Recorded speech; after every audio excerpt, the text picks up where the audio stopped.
Posible bang magmahal ka ng isang taong hindi mo kilala? I mean, yung hindi mo alam ang itsura niya, pero nararamdaman mo sa puso mo na nagmamahal ka. Pakiramdam ko ay may kulang sa pagkatao ko at parte yun ng nawawala kong nakaraan. Hindi ko alam kung saan ako mag-uumpisa. Kung sarili ko mismo ay hindi ko kilala. Marami akong katanungang hindi mabigyan ng kasagutan.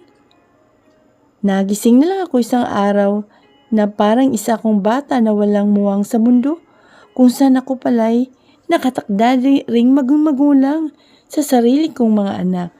Marami akong katanungang hindi mabigyan ng kasagutan. They are twins. Nagising na lang ako isang araw. Joy. The first moment I saw them into the hospital, sila ang naging dahilan at inspirasyon ko para magpatuloy sa buhay. Sa kabila ng hirap ko sa pag-aalala o pag-alala ng nakaraan ko, I tried to ask my family but they have not given me an answer. Lalo na si Daddy na nagagalit pa kapag nagtatanong ako. Kaya malakas ang pakiramdam ko na may itinatago sila sa akin. Ilang taon akong nanahimik para sa mga anak ko. Ilang taon kong pinigilan ang sarili ko sa paghanap ng katotohanan dahil yun ang gusto ng pamilya ko.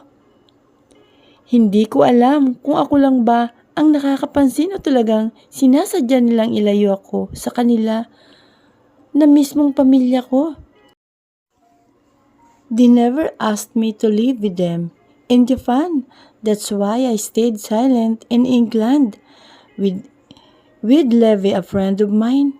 They said, akala ko ganun lang kadali pero darating din pala ang araw na hanap-hanapin ko pa rin kung sino ba talaga ako at kung sino ang ama ng mga anak ko. Minsan na itatanong ko sa sarili ko, may asawa na kaya ako? Para naman kasing napaka-imposibleng mabuntis ako nang walang asawa. Mahal ko kaya siya? Hindi ko naman siguro ibibigay ang sarili ko sa taong hindi ko mahal. Bakit kaya hindi namin siya kasama? Hindi niya ba kami hinahanap? Hindi kaya totoo yung sinasabi ni Daddy na mapanganib siyang tao kaya parang inilalayo niya kami sa kanya? Paano kaya ako nabuntis? Ito ang pinaka-weirdo kong naitatanong sa sarili ko. Siyempre, alam ko naman ano yun eh. Yung basta alam nyo na pero ano kaya ang itsura niya? Mga gwapo naman ang mga babies ko. In fact, parang hindi ko nga sila kamukha. Baka sa kanya siya o sila nagmana. Nakaka-prostrate isipin ang itsura niya. Ano kaya ang ugali niya? Mahiyain? Humble? Mabait? Smiling face? Kasi kung tatanungin niyo ako, yun ang mga katangian ng isang lalaki na gusto kong makasama.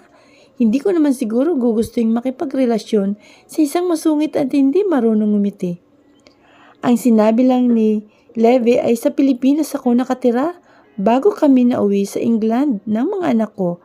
I can feel that he's trying to avoid my questions. Kaya kahit mahigpit na ipinagbawalan ako ni Daddy na bumalik, sinuway ko siya. Iniwan ko si Levi at sinama ko ang mga anak ko pabalik ng Pilipinas. Nararamdaman kong dito ko mahanap ang mga kasagutan sa lahat ng mga katanungan ko sa loob ng 5 taon. I hope that I made the right choice. I hope I won't regret my decision. I have to search for him dahil siya lang ang makakasagot ng mga tanong ko. I have to find my kid's father dahil sa kanya ko lang malalaman kung sino ba talaga ako. Chapter 1. Sian's point of view. Didn't I tell you to revise this? Where's the revision here? I asked impatiently. I turned my head slightly on the side for a second and pinched the bridge of my nose. I'm losing my fucking control. And I hate this. I hate how I easily get mad over small things and I can't help it. Sir, that's the revision. I look at him for a moment. You're fired. Tumalikod ako sa kanya. Lalong sumasakit ang ulo ko sa katangahan ng mga empleyado ko. Sir, please. Hindi niyo po ako pwedeng tanggalin sa trabaho ko. Hinabol pa niya ako at hinawakan sa braso. Sa akin lang po, umasa ang pamilya ko. Pakiusap, sir. Ulitin ko na lang po. Tinanggal ko ang kamay niya sa braso ko. Don't let me call the security for you, I said firmly, but instead of getting out, he knelt down. How pathetic. Bigyan niyo pa po ako ng isa pang pagkakataon, sir. Nag-aaral pa po ang mga... Ganun ba kahirap intindihin ang mga sinasabi ko? You're fired. Get out of my sight. Nakakairita talaga ang mga taong hindi marunong umintindi. I can't tell kung nahihirapan lang ba talaga silang intindihin o sadyang tanga lang talaga sila. Tiningnan ko ang lalaking kasulukuyang nakaluhod sa harapan ko. Napakababa mo. Lumuluhod ka sa akin para lang sa trabaho mo. Wala ka na ba talaga natitirang pride para sa sarili mo? Hindi ka dapat nagmamakaawa para sa isang bagay na walang kasiguraduhan.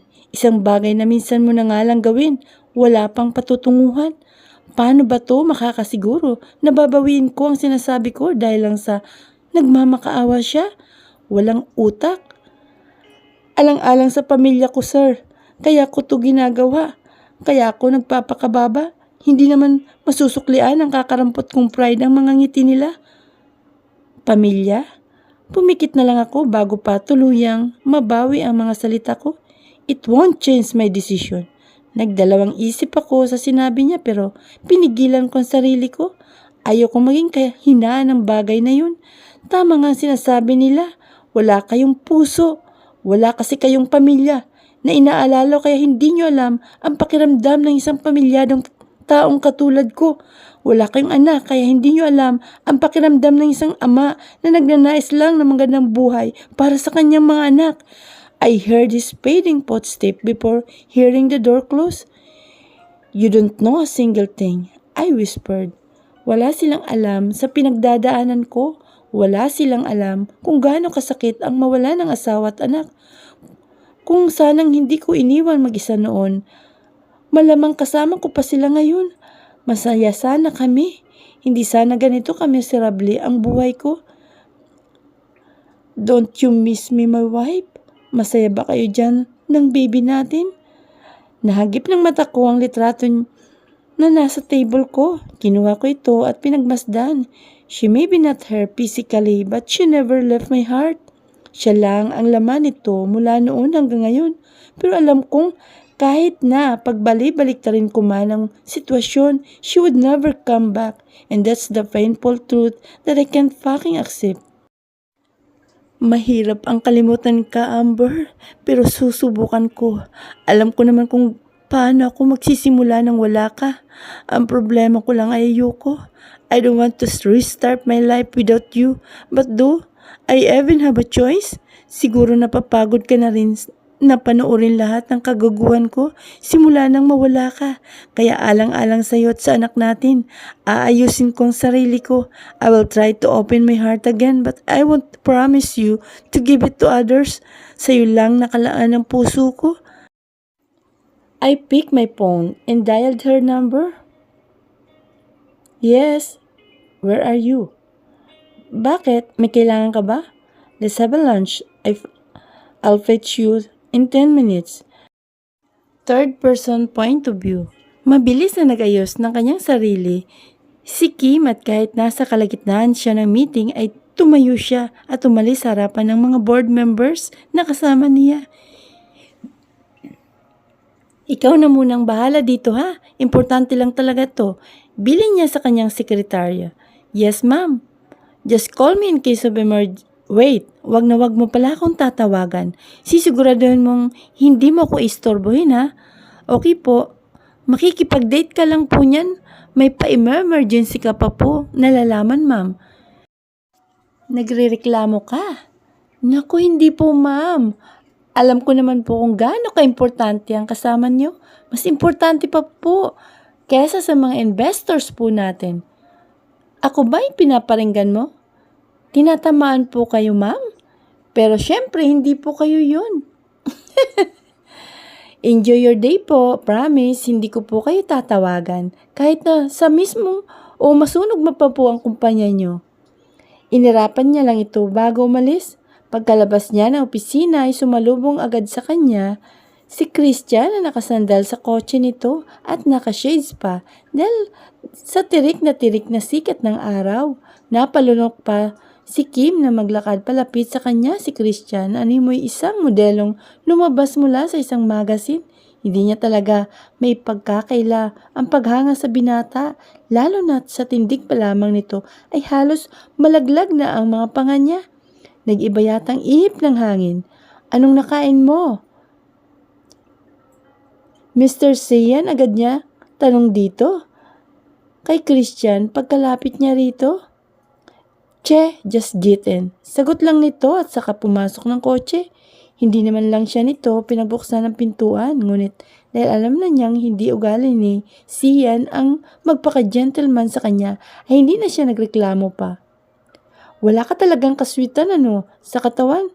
Tanong niya nang makapasok siya. Hindi naman siya sinagot nito at tahimik na nag-drive hanggang sa makarating sila sa isang fancy na restaurant.